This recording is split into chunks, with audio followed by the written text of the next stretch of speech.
Assalamualaikum Sobat Little B. Gimana nih kabarnya? Semoga Sobat Little B sehat selalu ya. Sobat Little B, tahu tidak ini gambar apa? Iya, bener banget. Ini adalah gambar peta Indonesia. Allah menciptakan Indonesia dengan beribu pulau dan beribu keragaman suku dan budaya. Buat apa sih Allah ciptain itu? Dalam Quran Surat Al-Hujurat ayat 13 menjelaskan bahwa Allah menciptakan manusia berbangsa-bangsa dan bersuku-suku supaya saling mengenal. Salah satu cara agar kita saling mengenal adalah mengunjungi kota-kota yang ada di Indonesia. Kali ini kita akan mengunjungi dan menjelajahi kota Cirebon yang berada di Provinsi Jawa Barat. Yuk kita simak, ada apa aja sih di kota Cirebon? Kita lagi di Sunyaragi.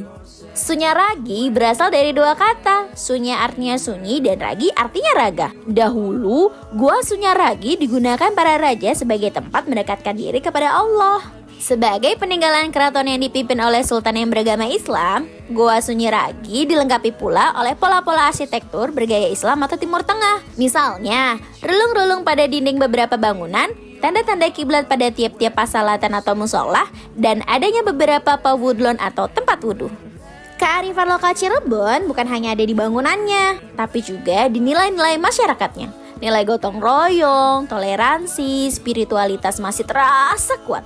Dan itu semua tercermin dalam cara mereka merawat tempat ini.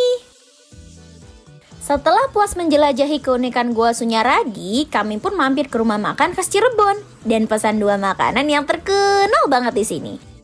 Nah, ini namanya empal gentong. Nama empal gentong merujuk pada bahan utama dan cara memasaknya, yakni kata empal yang merujuk pada daging sapi dengan sedikit lemak, sedangkan gentong merujuk pada periuk tanah liat yang digunakan untuk memasak. Nah, kalau yang ini namanya nasi lengko. Nasi lengko sendiri tersaji hangat dengan tahu dan tempe goreng, tauge, mentimun segar diselami bumbu kacang yang gurih, lalu ditaburi daun kucai dan bawang goreng. Sederhana, tapi luar biasa nikmatnya. Setelah perut kenyang, perjalanan kami lanjut lagi. Kali ini kami mau lihat salah satu kebanggaan Cirebon, yaitu Batik Trusmi. Dulu ada seorang tokoh bernama Ki Gede Trusmi. Ki Gede Trusmi inilah teman-teman yang mengajarkan cara membatik kepada masyarakat. Jadi selain berdakwah, beliau juga berbagi ilmu seni loh. Ada dua jenis batik di Cirebon teman-teman, yaitu batik keraton dan batik pesisir. Beberapa motif batik yang terkenal di Cirebon antara lain Megamendung, motif awan yang menjadi ikon batik di Cirebon. Setelah asyik melihat keindahan batik dan cara pembuatannya di Trusmi, kami menuju Masjid Raya At-Taqwa Cirebon. Masjid At-Taqwa adalah masjid terbesar dan tertua yang dibangun pada tahun 1918 di kota Cirebon. Dari sisi arsitektur Masjid At-Taqwa yang sangat unik, dengan gerbang bertuliskan syahadat yang menjadi ikon bangunan di sana. Dari dulu hingga sekarang, Masjid At-Taqwa adalah salah satu masjid bersejarah yang menjadi pusat dakwah dan penyebaran agama Islam di Cirebon. Destinasi selanjutnya adalah Keraton Kanoman. Untuk menuju Keraton Kanoman, kita harus melewati Pasar Kanoman dulu Sobat Little B.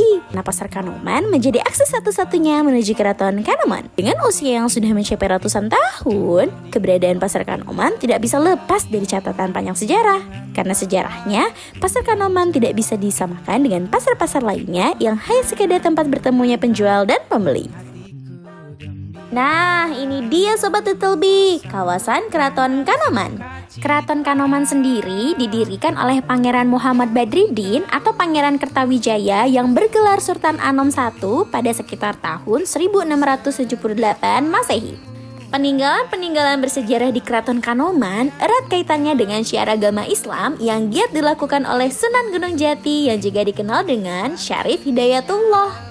Hal yang menarik dari Keraton Cirebon adalah adanya piring-piring porselen asli Tiongkok loh teman-teman, yang menjadi penghias dinding semua keraton di Cirebon. Setelah keliling Cirebon dan belajar banyak hal seru, sekarang waktunya kita makan cemilan khas yang gak kalah terkenal, tahu gejrot. Tahu gejrot itu tahu kecil-kecil yang digoreng sampai luarnya garing tapi dalamnya lembut. Campuran cabai, bawang merah, lalu disiram kuah yang rasanya unik banget. Rasanya pedas, manis, dan asam. Pokoknya bikin lagi deh. Nggak kerasa ya, kita sudah di penghujung video teman-teman. Perjalanan ini mungkin singkat, tapi kesan dan pelajaran yang kita dapat akan selalu membekas. Allah berfirman dalam Quran Surat Al-Mulk ayat 15, "Dialah yang menjadikan bumi untuk kamu yang mudah dijelajahi. Maka jelajahilah di segala penjurunya dan makan sebagian dari rezekinya. Hanya kepadanya lah kamu kembali." Semangat menjelajahi keindahan ciptaan Allah dalam keberagaman budaya dan kearifan lokal yang ada di Indonesia. Sampai ketemu di video-video selanjutnya ya Sobat Little Bee.